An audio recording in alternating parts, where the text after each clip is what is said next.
Hi hello friends, ಎಲ್ರಿಗೂ ನಮಸ್ಕಾರ. ನಮ್ಮ ಚಾನಲ್ಗೆ ನಿಮಗೆಲ್ಲರಿಗೂ ಆತ್ಮೀಯ ಸ್ವಾಗತ. ನಾನಿವತ್ತೊಂದು ಹೊಸ ರೆಸಿಪಿ ತೊಗೊಂಡು ಬಂದಿದ್ದೀನಿ.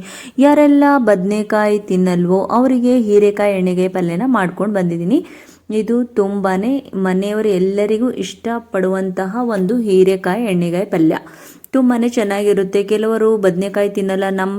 ನಮ್ಮ ಮನೆಯಲ್ಲೂ ಕೂಡ ನಮ್ಮ ಯಜಮಾನರು ಬದನೆಕಾಯಿ ತಿನ್ನಲ್ಲ ಫ್ರೆಂಡ್ಸ್. ಅದಕ್ಕೆ ನಾನು ಹೀರೆಕಾಯಿ ಎಣ್ಣೆಗಾಯಿ ಪಲ್ಯನ ಮಾಡ್ತೀನಿ. ಯಾವಾಗಲೂ ತುಂಬಾ ಚೆನ್ನಾಗಿರುತ್ತೆ. ಇದು ರೊಟ್ಟಿ ಜೊತೆ ತಿನ್ಬೋದು, ಮತ್ತು ಚಪಾತಿ ಅನ್ನ ಜೊತೆ ತುಂಬಾ ಚೆನ್ನಾಗಿರುತ್ತೆ.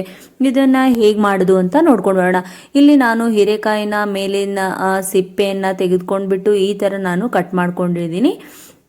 ಇವಾಗ ಇದಕ್ಕೆ ಮಸಾಲೆಗಳು ಏನೇನೆಲ್ಲ ಹಾಕ್ತೀನಿ ಅಂತ ನೋಡೋಣ ಫ್ರೆಂಡ್ಸ್.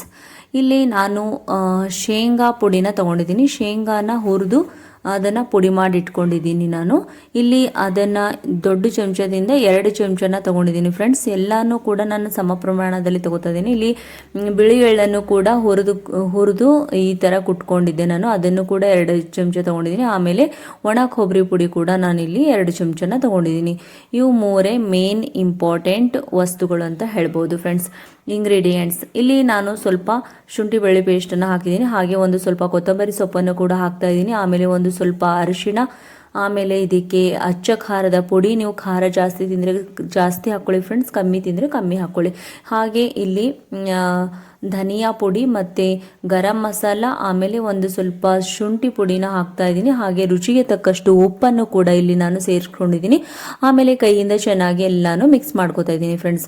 ಮೊದಲೇ ನಾನು ಹುಣಸೆ ಹಣ್ಣನ್ನು ಇಲ್ಲಿ ನೆನೆ ಹಾಕಿದ್ದೆ ನಾನು. ಅದರ ರಸವನ್ನು ಕೂಡ ಇದಕ್ಕೆ ಸೇರಿಸ್ಕೋಬೇಕಾಗುತ್ತೆ. ಒಂದು 2-3 ಚಮಚ ರಸನ ಇದರಲ್ಲಿ ಹಾಕಿ ಚೆನ್ನಾಗಿ ಮಿಕ್ಸ್ ಮಾಡ್ಕೊಳ್ಳಿ ಫ್ರೆಂಡ್ಸ್. ಈ ಥರ ಆಗುತ್ತೆ.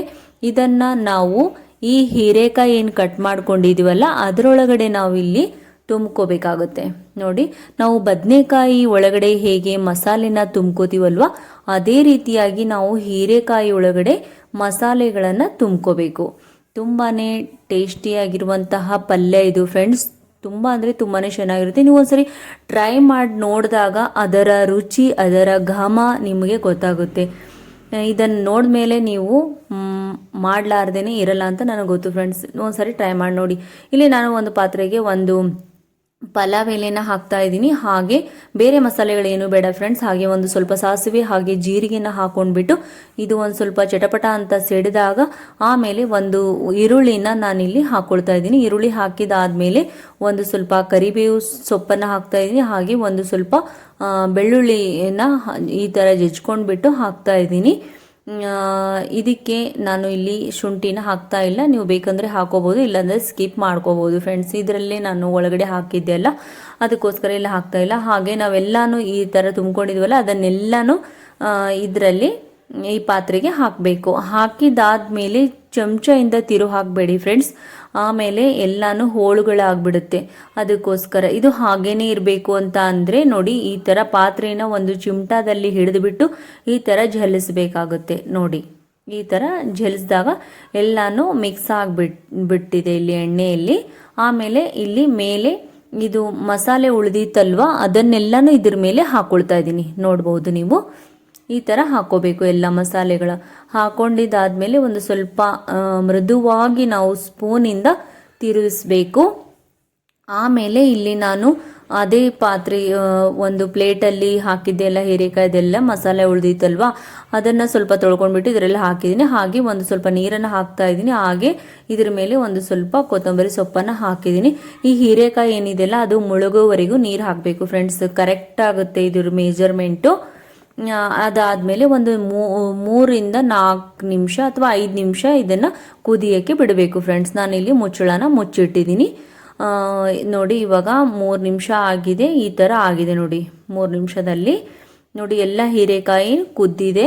ಆಮೇಲೆ ಇದು ಇಷ್ಟೇ ಇರಬೇಕು, ಯಾಕಂದರೆ ಇದು ಆಮೇಲೆ ಗಟ್ಟಿಯಾಗಿಬಿಡುತ್ತೆ ಫ್ರೆಂಡ್ಸ್. ಅದಕ್ಕೋಸ್ಕರ ನಾನು ಇಷ್ಟಿರೋವಾಗ್ಲೇ ಇದು, ಯಾಕಂದರೆ ಅನ್ನದ ಜೊತೆ ತಿನ್ನಬೇಕು, ಆಮೇಲೆ ಚಪಾತಿ ಜೊತೆ ಸೂಪರಾಗಿರುತ್ತೆ. ಎಲ್ಲದ್ರ ಜೊತೆನೂ ತಿನ್ಬೋದು, ಇದು ಅಷ್ಟು ಚೆನ್ನಾಗಿರುತ್ತೆ.